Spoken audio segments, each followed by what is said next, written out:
Harlow Quinn never trusted a man, not since the night her world split open, not since she promised herself she would never again depend on anyone with broad shoulders and a smooth voice, never again let a man hold the power to break her.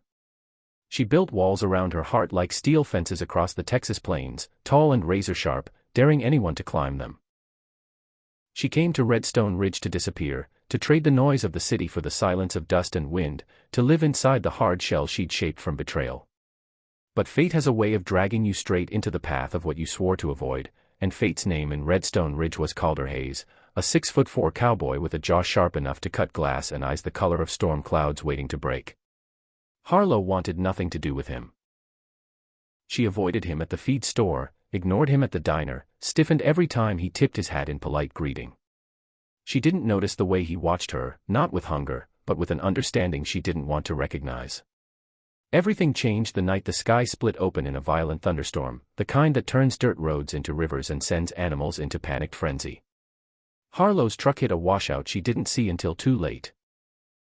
The world spun, metal screamed, and she was left trapped against the steering wheel, dazed, bleeding, terrified in a way she thought she had forgotten how to feel. She tried to force herself out, tried to push through the pain, but her body refused to listen.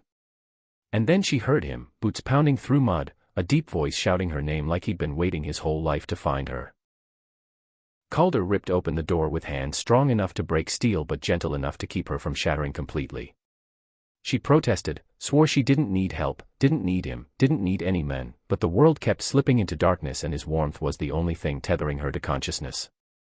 "Easy, sweetheart," he said, the nickname rolling off his tongue with a softness she'd forgotten existed. "I've got you." She hated how safe she felt in the circle of his arms, hated how her lungs finally loosened when he lifted her effortlessly against his chest and carried her through rain that felt like needles.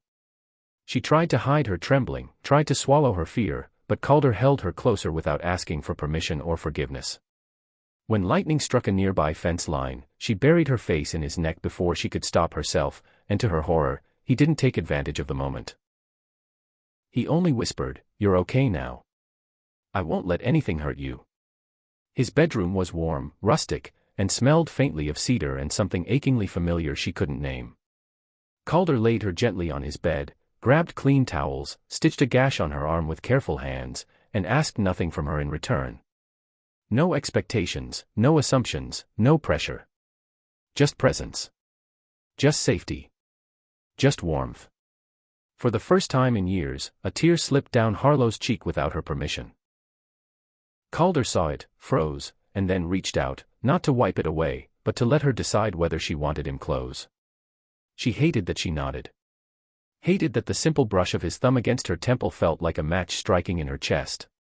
Hated that part of her, the broken, buried part, wanted more. She fell asleep to the rough rasp of his voice reading the directions on a first aid kit simply to keep her awake, and when she drifted fully into unconsciousness, she dreamed of a world where she wasn't afraid of men, afraid of pain, afraid of trusting again. She dreamed of a cowboy with storm-gray eyes carrying her through the darkness like she mattered. And for the first time in a long, long time, Harlow Quinn didn't feel alone. Harlow woke to soft morning light and the impossible realization that she was still in Calder's bed, wrapped in warmth that wasn't hers, breathing in the comforting scent of leather and wood smoke. Panic snapped through her, the old instinct, sharp and merciless, but then she saw him slumped in a chair beside the bed, fast asleep with one arm draped protectively near her, like he'd been guarding her all night. It disarmed her in ways she didn't want to understand. She slipped from the blankets, intending to leave before he woke up, but when her injured leg buckled he was at her side instantly, steadying her without hesitation. "You don't have to run," he murmured. "Not from me." Harlow hated that the words hit something deep inside her, something fragile and furious. She snapped that she didn't run from anyone. And he only smiled, soft and knowing, the kind of smile that made her feel seen rather than exposed.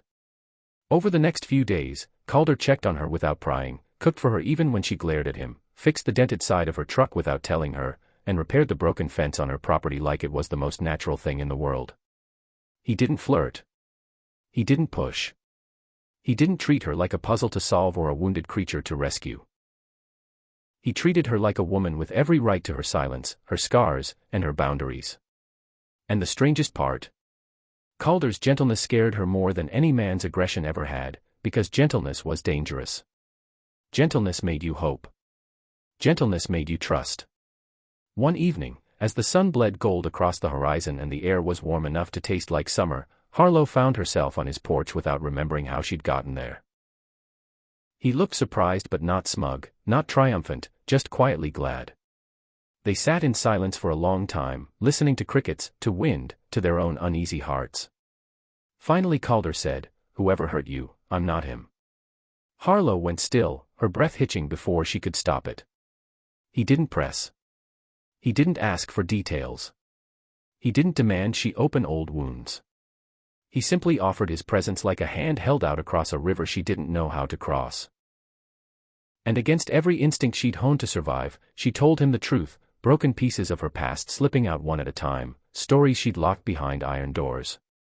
Calder listened with the steady stillness of a man who understood pain in ways he never voiced. When she finished, she waited for pity, for judgment, for awkwardness.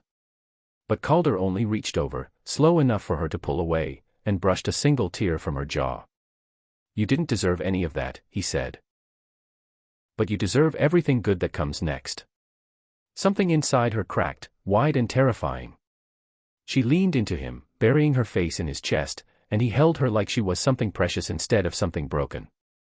For the first time in years, she let herself breathe deeply, fully, without fear. Calder's arms around her felt like a place she'd never known she belonged. She didn't tell him she was falling for him, not yet. But she didn't push him away when he tucked her into his side, didn't flinch when he whispered that she was stronger than anything that tried to break her, didn't pull back when his fingertips traced soft circles across her back. In that quiet embrace on his porch, under a sky heavy with stars, Harlow Quinn realized something she'd never thought she'd feel again: she didn't hate all men. She only hated the ones who never deserved her heart in the first place. And this cowboy. This stubborn, steady, storm-eyed cowboy might just be the one to help her reclaim it. For the first time in her life, she wanted the next chapter. And maybe, just maybe, it would start with him.